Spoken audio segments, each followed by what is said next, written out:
Terima kasih Pak Fasil dan atas izin Pak Fasil dan juga teman-teman kita jadi yang pertama ini. Gimana Bu Nur? Bu Nur sebagai coach ya? Oke, ya siap. Baik, saya ketuk pintu dulu Bu Nur ya. Ya siap. Oke, silakan masuk. Assalamualaikum warahmatullahi Waalaikumsalam. wabarakatuh Bu Nur. Iya, waalaikumsalam warahmatullahi wabarakatuh. Silakan masuk Iya, Pak. Silakan duduk ya Pak. gimana gimana kabarnya hari ini Bu? Mudah-mudahan sehat ya. Alhamdulillah, baik, sehat. Gimana Alhamdulillah. Pak Agus? Baik? Iya, jadi sebelumnya saya mohon maaf Bu, saya Ya, jujur mau menyita waktunya Ibu sekarang karena ada hal-hal yang ingin saya sampaikan ini, jujur saja.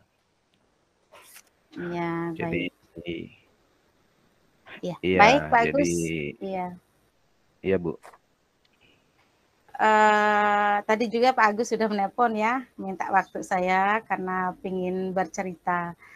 Ini kira-kira Pak Agus ingin bercerita apa ini Pak? Iya Bu, jadi mohon izin, jadi sebenarnya banyak sih Bu. Cuma ini mungkin saya spesifikkan terkait dengan pengembangan sekolah yang mungkin akan menjurus pada perencanaan pembelajaran dan itu mungkin terkait dengan RPP Bu ya. Jadi seperti itu Bu. Oh iya, Salah baik. satu. Oke, baik. Menurut Bapak nih, pada pertemuan kita ini apa sih tujuan yang ingin Bapak capai? Iya Bu, jadi saya berangkat dari perbandingan bahwa sistem pembelajaran di sekolah ini agak sedikit ini Bu, sedikit kurang greget gitu, Ya, sehingga ya jadi itu Bu, kurang greget. Itu yang menjadi motivasi saya dalam saya mencoba membuka komunikasi untuk bercakap dengan Ibu saat ini. oke, baik Pak Agus. Kurang greget dengan pencapaian yang dicapai sama sekolah dan berhubungan dengan RPP-nya ya Pak ya? Iya Begitu Bu, ya Pak jadi ya? nggih, Oke, jadi seperti itu sehingga dari rencana pelaksanaan pembelajaran yang seperti itu tidak memberikan output, apalagi gaya belajarnya guru-guru itu tidak apa ya, tidak termasuk saya sendiri mungkin Bu ya, tidak terlalu apa ya signifikan untuk outputnya. Jadi oke, itu yang baik. ini. Iya. Menurut Pak Agus nih, Iya Bu. RPP, perbedaan RPP yang sekarang dengan RPP yang mana sih yang ingin dicapai sama Pak Agus ini? Eh, RPP yang sekarang ini, saya mendasari bahwa sekolah ini akan berorientasi pada pemberlakuan implementasi kurikulum merdeka. Baik. Sehingga kalaupun nanti berorientasi ke hal itu, maka RPP yang kurikulum 2013 itu harus kita alihkan by proses sedikit demi sedikit ke penerapan IKM, Bu. Itu Oke, menurut. baik. Uh, menurut Pak Agus nih, apa sih Iya, Bu. perbedaannya RPP K13 itu dengan RPP kurikulum merdeka? Menurut pengamatan Pak Agus. Menurut pengamatan saya, RPP yang sekarang dengan RPP yang K13 itu agak sedikit ya jauh lah Bu. Ya, Sehingga eh, dalam pelaksanaan pembelajaran juga berdampak. Tetapi yang sekarang yang menjadi ininya terkait dengan RPP itu. Kalau RPP yang lama itu salah satunya tidak ada pembelajaran sosial emosionalnya yang dilibatkan dalam hal itu, kemudian RPP yang dibuat itu masih dilaksanakan dalam satu semester, Bu. Kebanyakan teman-teman seperti itu, Bu. Itu yang saya amati. oke, baik. Uh, apa mungkin ada aspek lain dari RPP yang terbaru, yang kurikulum merdeka, Pak, yang berbeda dengan kurikulum K13 itu, Pak? Iya, Selain Bu. Jadi dari penerapan sosial emosionalnya. nggih, Bu. Jadi kalaupun RPP yang lama Ada sih kesamaannya Bu, tapi sebagian saja. Sehingga yang berdasarkan pemahaman saya setelah saya mengikuti berbagai diklat, pelatihan, baik itu online maupun offline. Jadi ada kalau yang sekarang itu ada pembelajaran sosial emosionalnya, kemudian melibatkan kompetensi sosial emosionalnya, yang melibatkan 5 unsur kesadaran diri, kesadaran sosial, kemudian keterampilan berelasi dan pengambilan keputusan yang bertanggung jawab. Baik. Jadi itu yang keduanya juga sehingga nanti kalaupun teman-teman itu memahami konstruksi RPP, apalagi kan RPP yang berdiferensiasi Bu ya, Ya, saya rasa betul. mungkin mereka punya gaya baru, punya keinginan baru untuk berubah dalam hal memperbaiki proses pembelajaran. Oke, Jadi seperti baik itu. Pak Agus. Setelah memahami perbedaan RPP K13 dengan KPP RPP Kurikulum Merdeka, apa nih yang selanjutnya, langkah selanjutnya yang akan Bapak ambil? Iya, jadi saya sih punya keinginan seperti itu Bu ya. Kemudian dalam penyusunan langkah-langkah untuk merubah mindset teman-teman itu, makanya itu juga bagian dari apa yang ingin saya sampaikan saat ini. Dan nanti kita akan melaksanakan semacam sosialisasi Bu, kemudian melaksanakan kegiatan-kegiatan yang sifatnya MGMP, workshop. Jadi sejujurnya apapun yang kita laksanakan dalam kegiatan-kegiatan seperti yang saya sebutkan itu sudah sih kita lakukan, tapi kita harus intensifkan lagi. Jadi seperti itu, Bu. Oke, baik. Nah, Tindakannya nanti sosialisasi ya Pak, kemudian mengadakan MGMP, kemudian mengadakan workshop. Dari kegiatan ini, langkah selanjutnya komitmennya Pak Agus sehingga terlaksana RPP yang diinginkan Pak Agus itu RPP melaksanakan RPP Kurikulum Merdeka yang berisikan aspek-aspek sosial emosionalnya dan kompetensi daripada sosial emosionalnya tadi Pak. Bagaimana nih Pak komitmennya ke depan nih Pak? iya, jadi yang pertama saya ingin paparkan bahwa terkait dengan implementasi PSC dan KSC ini dari segi sosialisasinya, pertama ketika kita melaksanakan rapat dengan teman-teman yang lain, jadi kita sedikit waktu untuk mencurahkan mungkin pada tahap pengenalan Bu, pengenalan terkait dengan RPP yang Baik. berdiferensiasi, kemudian kita Ya. includekan PSE itu. Itu baru di tahap sosialisasi ya Bu? Ya, baik. Sebelum mengarah pada kegiatan-kegiatan yang sifatnya MGMP ataupun workshop itu. Jadi sosialisasinya seperti itu Bu, Ya, menurut saya. sosialisasinya seperti itu ya Pak ya. Ya. Pengadaan MGMP-nya, workshop-nya bagaimana itu Pak? Kalau pengadaan workshopnya mungkin bisa dilaksanakan setelah kita melaksanakan sosialisasi itu, sehingga perbandingannya dari 1 sampai 10 kegiatan sosialisasi itu setelah mencapai poin 7. Dengan poin 7 ini Oke. artinya pemahaman teman-teman terhadap penggunaan RPP yang berdiferensiasi ini sudah mereka pahami. Paling tidak 50% dari bagian RPP itu mereka sudah geluti, sudah minati, supaya mereka punya minat Bu untuk melaksana atau menerapkan RPP yang berdiferensiasi. Jadi seperti Oke, itu, Bu. baik. Iya. Bagus sekali ya, Pak ya. Saya sangat mendukung kegiatan ini, Pak Agus. Semoga mudah-mudahan berjalan lancar dan sesuai dengan apa yang direncanakan dan yang diharapkan oleh Bapak. Semoga pertemuan kita kali ini bermanfaat ya, Pak ya. Iya, Sampai ketemu di lain waktu karena berhubung kita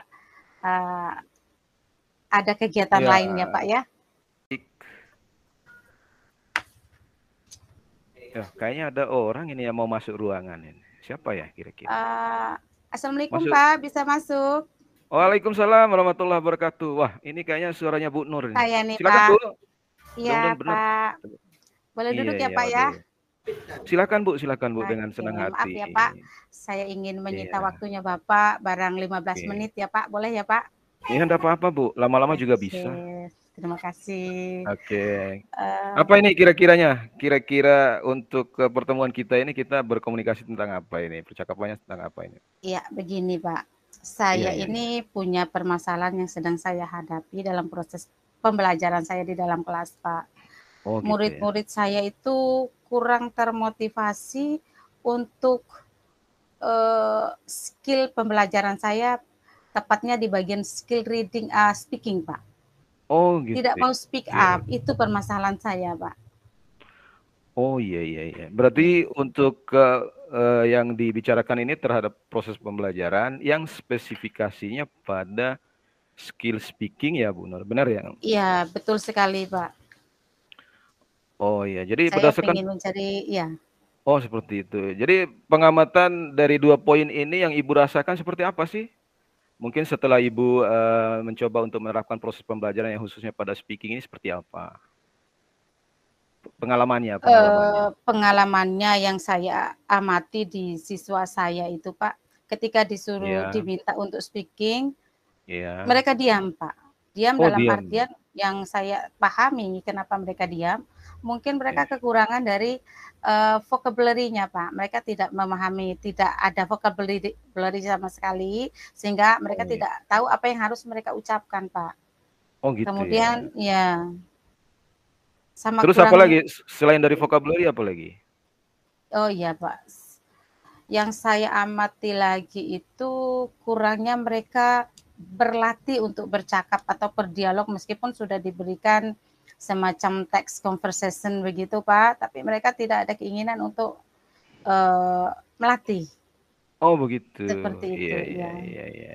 Yang walaupun Bu Nur sudah pernah memberikan bagaimana cara untuk mengatasi problema tentang vocabulary itu ya terhadap anak ya. Iya, betul, Pak. Bahkan Ibu Nur sudah melaksanakan latihan untuk berdialog. Toh juga ini ya. Oke, jadi Iya, kira betul. kira-kira menurut Bu Nur dari keadaan yang seperti itu, langkah-langkah konkret yang Bu Nur coba ini terkait untuk mengatasi sementara ya. Jadi seperti apa Ya, biasanya? sementara ini yang saya pikirkan ke depannya ini, Pak, yang saya lakukan itu saya mencoba ingin meningkatkan motivasinya dengan menerapkan metode pembelajaran yang semenarik mungkin, yang tepat dan menarik. Seperti itu rencana saya ke depan, Pak. Oh gitu. Berarti bagaimana dengan ininya Bu Nur? Mungkin dari segi minatnya anak-anak itu jelas sudah tidak ada ya Bu Nur ya terkait dengan Betul speaking itu sekali, ya. Pak. Minatnya tidak ada, iya. Minat Oh belajar speakingnya gitu. tidak ada, iya. Oh, minat belajar speaking. Iya, iya, iya, iya. Jadi, wah mantap ini. Untuk masalah ini memang masalah yang krusial ini. Krusial sekali, Pak. Iya, betul. Iya, iya, iya, iya. Terus kaitan dengan hal itu, bagaimana untuk mungkin Bu Nur sudah mencoba untuk apa menyusun apa cara-cara ataupun trik lah yang Iya, mungkin betul, simpel betul. ya sesuai dengan keadaan anak itu. Terus Iya, betul sekali. menurut Bu Nur Saya gimana? menyusun, ya, saya menyusun pembelajaran yang menarik itu, Pak, dengan menggunakan metode role playing, Pak. Oh, role playing ya. Role Iya, playing, iya, ya. iya. Oke, Pak. Oke. Role playing itu kalau boleh tahu seperti apa kira-kiranya, Bu Nur? Di sini siswa beraktivitas dalam pembelajaran dengan menciptakan suasana yang menyenangkan dengan ada supaya anak-anak itu ada semacam motivatornya, kemudian Iya, berantusias untuk mau mengikuti pelajaran. Seperti itu kalau role oke, playing, Pak. Tapi di sini saya contohnya memberikan pelatihan-pelatihan seperti berdiskusi, oke. berdiskusi di situ nanti akan berbicara English, seperti itu, Pak. Oh iya ya. Terus Yes. untuk role playing di samping role play ada lagi mungkin? Nggak ada. Untuk sementara saya pakai role playing dulu, Pak. Oh role playing, oke oke oke. Iya, Jadi satu metode. Iya. wah ini menarik nih buat saya nih. Nanti kalaupun seandainya kira-kira yang bisa membantu ibu dalam hal menangani permasalahan vocabulary, kemudian bagaimana anak itu untuk terbangun speakingnya, unsur-unsur yang membantu menurut Bu Nur itu yang diajak sebagai kolaborasi ya. Kira-kira siapa menurut Bu Nur? Eh, Yang tentunya dari pihak sekolah ya Pak ya, karena saya kenapa dari Iya. pihak sekolah, karena saya membutuhkan sarana dan prasarana Pak. Oh iya, sarana Seperti prasarana iya, ya. iya, seperti Itu itu, untuk terkait dengan fasilitas ya. Bagaimana dengan fasilitas. teman-teman lain mungkin dibutuhkan atau bagaimana ini untuk berkolaborasi dengan Ibu? Sangat butuh Pak, saya membutuhkan teman satu, mata pelajaran untuk berkolaborasi bagaimana saya meminta mereka dulu untuk masuk ke kelas saya, mungkin Iya, iya. bagaimana dengan sistem pembelajaran saya, mereka amati, nanti setelah mereka memberikan refleksi, mungkin saya ada masukan seperti itu, Pak. Waduh, cukup menarik ini Bu Nur. Ini yang saya tunggu-tunggu. Jadi saya minta Bu Nur dengan apa yang dibicarakan saat ini punya semacam ini ya, orientasinya jelas ya nanti ya. Saya Ya tunggu loh benar, Bu Nur. Pak. Iya, siap siap siap. Siap, Pak. Saya tunggu, saya mau melihat bagaimana trik Ibu Nur, bagaimana cara Bu Nur untuk memberikan ini output yang jelas terkait dengan peningkatan vocabulary, kemudian speaking. Speaking, Saya, iya benar. Oke, makasih Bu Nur. Waduh, saya senang sekali nih. Ya, Sebenarnya juga saya terima kasih ya, Pak. Ya. mau berkomunikasi lama ini, tapi karena memang Iya, waktu jadi. waktu ya Pak ya. Terima kasih banyak ya Pak atas waktu dan kesempatannya. Terima kasih Oke, juga arahannya. Iya, iya iya Bu Nur, iya Bu Nur. ya. Ya, tetap jaga kesehatannya. Assalamualaikum. Waalaikumsalam warahmatullahi wabarakatuh. Ya, mungkin seperti itu. Baik, Bapak sekalian, sudah tampilan yang pertama. Saya minta komen dari dua teman kita, Pak Fauzi. Silakan Pak Fauzi. Izin, ya izin. Mohon maaf sebelumnya. Ini kan proses masih kita sama-sama melatih diri untuk menjadi coach sebenarnya. Tetap walaupun secara proses latihan ini, secara sistematika tirtanya, secara keseluruhan masuk dan luar biasa sekali. Namun mohon maaf kalau kita berbicara tentang teknik coach ini khususnya di Pak Agus, mohon maaf Pak Agus, artinya tadi ada kalimat-kalimat yang berbentuk asumsi coach yang dilontarkan kepada coachee itu kalau di dalam konteks coaching itu coach itu tidak menggiring coachee dengan asumsinya begitu. Itu aja sih yang perlu sama-sama kita perhatikan, karena istilahnya dominasi dari solusi dan solusi untuk permasalahan atau situasi yang dihadapi coachee itu lebih ditekankan untuk menemukan sendiri, Pak. Jadi coachee itu hanya menggiring dengan kalimat-kalimat sederhana yang bukan berdasarkan pemahaman awal coach, sehingga istilahnya bukannya coach untuk menggiring opininya coachee gitu, Pak. Itu saja sih, ada ini mungkin lebih expertnya sih belum sih saya, cuma artinya melihat dari konteks sistematika coaching itu coach hanya menggiring begitu saja. Jadi bukan atas dasar pemahaman awal dari coach sendiri. Itu saja Pak, terima kasih, mohon maaf. Terima kasih Pak Fauzi. Pak Yudi, mana Pak Yudi? Mohon komennya. Oh, mohon maaf Pak, tadi saya sebenarnya tidak ditunjuk untuk memberi komen sebenarnya. Jadi iya, saya hanya sedikit saja bisa mengulas saja tadi. Oh, ya. Mohon maaf Pak, tadi sebenarnya saya tidak ditunjuk untuk memberi komen, hanya Bapak Fauzi saja. Tapi kalau boleh saya sampaikan, tadi sangat bagus sekali, sangat sepertinya tidak membaca dialog dari teks, saya tadi dengarkan semuanya sepertinya seperti mengalir alamiah, seperti apa? Seperti dialog yang normal saja. Dan itu sangat mengesankan buat saya, Bapak. Mungkin saya kesulitan kalau melakukan itu sendiri nanti. Iya. Kemudian alur ceritanya sudah lengkap. Saya lihat sudah lengkap alurnya. Kemudian saya tidak menangkap kejanggalan apa-apa dalam dialog tersebut. Semuanya berjalan dengan baik, lengkap alur ceritanya, Pak. Terima kasih, Pak. Mohon maaf. Ya, baik. Terima kasih Pak Yudi, Pak Fauzi. Ini sudah masukan untuk teman-teman.